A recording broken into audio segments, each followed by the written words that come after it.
أشهد أن لا إله إلا الله وحده لا شريك له وأشهد أن محمدا عبده ورسوله أما بعد فأعوذ بالله من الشيطان الرجيم بسم الله الرحمن الرحيم.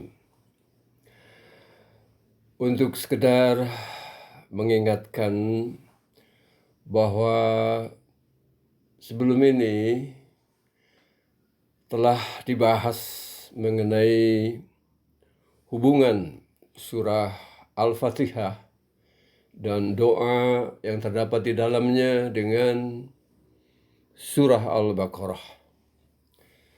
Di mana dalam surah Al-Fatihah yang merupakan Ummul Kitab atau Ummul Quran terdapat diterangkan 4 macam sifat tasbihiyah utama Allah Subhanahu wa taala, yakni sifat tasbihiyah itu artinya sifat-sifat Allah Subhanahu wa taala yang sampai batas tertentu dapat dimiliki baik secara alami ataupun melalui upaya oleh makhluknya, terutama oleh manusia sebagai khalifatullah fil ard. Jadi itulah sifat-sifat tasbihiyah. Kemudian ada sifat-sifat namanya sifat-sifat Allah Ta'ala tanzihiyah, yaitu sifat-sifat yang khusus merupakan milik Allah Subhanahu wa taala, merupakan definisi Tuhan sembahan. Jika ada yang dianggap sebagai Tuhan, sebagai sembahan, tapi bertentangan dengan sifat-sifat tanzihiyah Allah Subhanahu wa taala, yaitu di dalam surah Al-Ikhlas, maka itu pasti bukan Al-Khaliq, bukan Tuhan pencipta, tapi makhluk.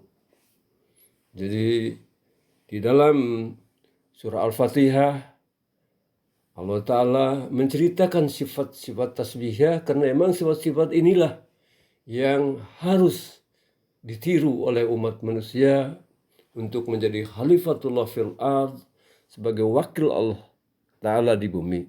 Sedangkan surat tanzihiyah adalah disimpan di bagian belakang atau di akhir kitab suci Al-Quran, karena memang itu adalah merupakan hak Allah Ta'ala.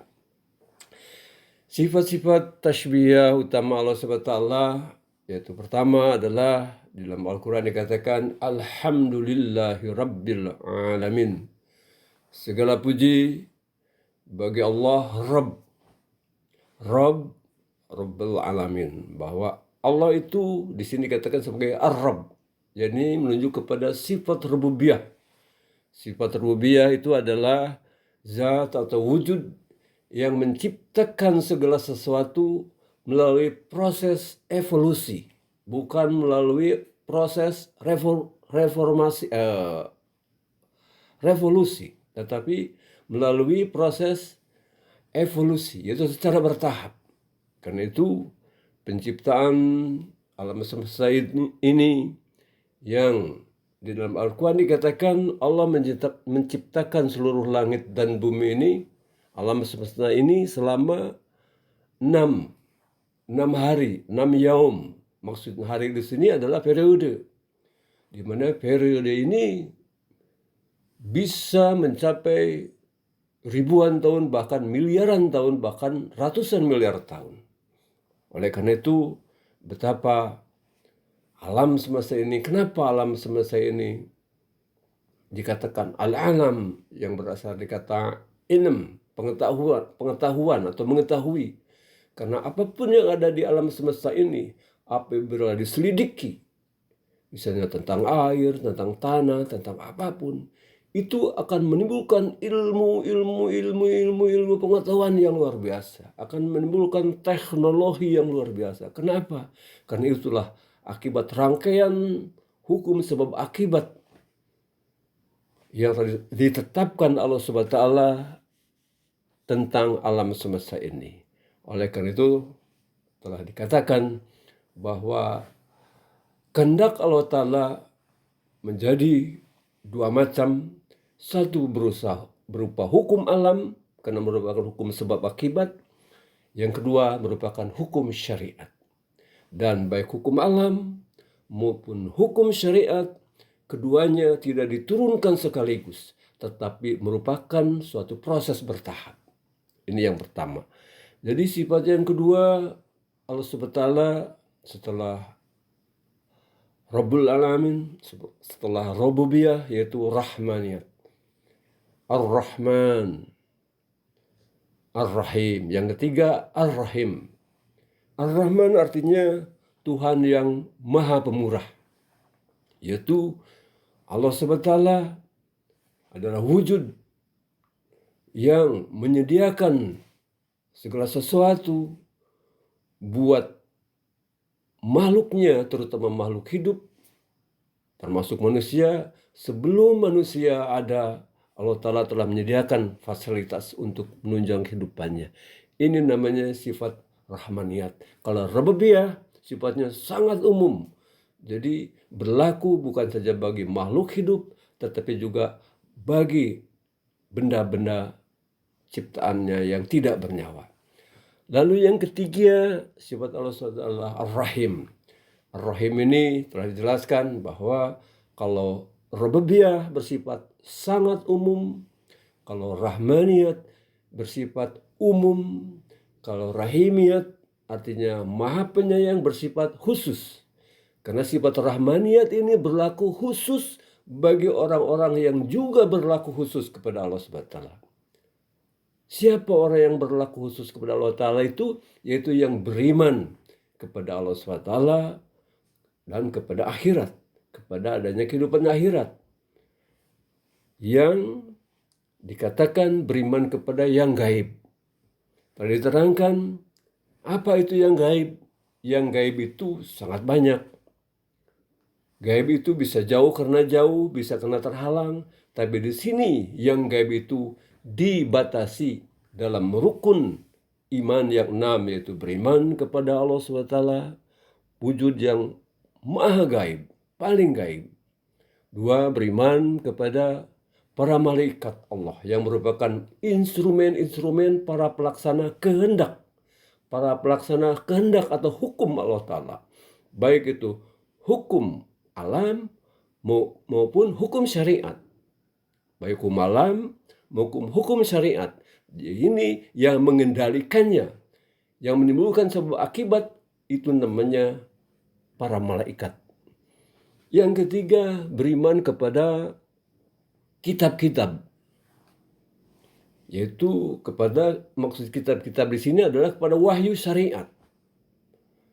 Kemudian yang keempat, beriman kepada Rasul-Rasul Allah. Nah, di sini mungkin timbul pertanyaan. Kenapa di sini kok rukun iman ketiga itu beriman kepada kitab-kitab, lalu keempat kepada Rasul-Rasul? Di sini ada suatu rahasia bahwa Allah Ta'ala tidak pernah menurunkan kitab blug-blug turun begitu saja berupa kitab. Tidak. Berupa wahyu. Berupa wahyu. Kepada siapa? Selalu melalui kepada Rasul atau Nabi Allah. Jadi wahyu itu tidak turun kepada sembarang umat manusia, apalagi wahyu syariat. Karena itu beriman kepada kitab-kitab menunjukkan atau sekaligus mencakup adalah adanya kenabian pembawa syariat. Jadi beriman kepada kitab-kitab secara tidak langsung atau secara otomatis mengisyaratkan bahwa beriman kepada kitab-kitab artinya ada para nabi yang membawa syariat. Oleh karena itu dilanjutkan dengan beriman kepada rasul-rasul. Ini menunjukkan bahwa tidak semua rasul membawa kitab. Tidak semua rasul membawa agama. Atas dasar itu Nabi besar Muhammad Rasulullah SAW telah bersabda bahwa Allah SWT tidak kurang telah mengirim kepada manusia 124.000 Adam, Nabi Allah. Dan 313 diantaranya adalah pembawa syariat. Jadi inilah hakikat kenapa beriman kepada kitab lalu kepada rasul-rasul. Artinya ada rasul nabi yang bawa syariat, ada yang tidak. Contohnya Nabi Musa bawa syariat, Nabi Harun tidak. Itulah salah satu hakikat mengapa beriman kepada kitab lalu kepada Rasul. Lalu berikutnya adalah beriman kepada akhirat. Akhirat itu kehidupan yang akan datang. Bahwa beda dengan makhluk-makhluk lain selain manusia, jika mati selesai. Tetapi manusia, karena merupakan khalifatullah fil ard, setelah mati, dia akan hidup di akhirat. Jasadnya mati, ruhnya terus, tapi harus mempunyai ruh yang memulai jasad yang baru. Apa itu jasad yang baru? Yaitu baik buruknya iman dan amal perbuatan manusia. Inilah yang akan menjadi, apakah dia nantinya menjadi penghuni neraka kalau buruk amalnya, atau menjadi penghuni surga. Jadi ini pentingnya beriman kepada akhirat.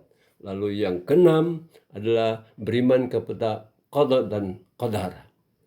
Ketetapan Allah Ta'ala atau takdir Allah SWT.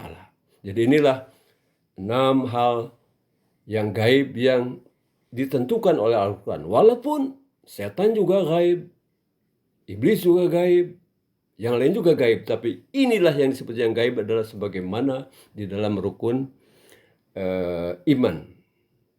Demikianlah yang bisa disampaikan. Insya Allah kita sambung pembahasan berikutnya dalam kesempatan yang akan datang. Assalamualaikum warahmatullahi wabarakatuh.